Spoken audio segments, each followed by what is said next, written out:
Plus d'une centaine d'organisations humanitaires ont averti, ce mercredi 23 juillet 2025, qu'une famine de masse se propageait dans la bande de Gaza.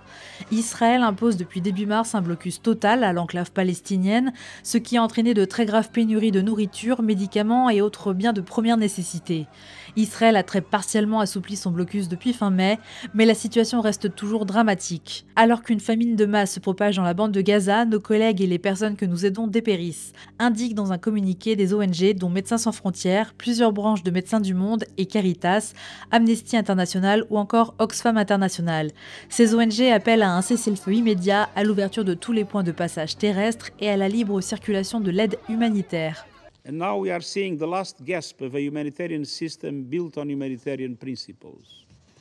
This system is being denied the conditions to function, denied the space to deliver, denied the safety to save lives. With Israeli military operations intensifying and new displacement orders issued in Deir al-Balah, devastation is being layered upon devastation. Selon l'Integrated Food Security Phase Classification, c'est-à-dire une classification de la sécurité alimentaire, la bande de Gaza est toujours confrontée à un risque critique de famine. L'ensemble de la population est confrontée à une insécurité alimentaire aiguë, un demi-million de personnes, 1 sur 5, étant menacées de famine. Du 11 mai à fin septembre 2025, l'ensemble du territoire est classé en situation d'urgence et la population entière devrait être confrontée à une situation d'insécurité alimentaire aiguë.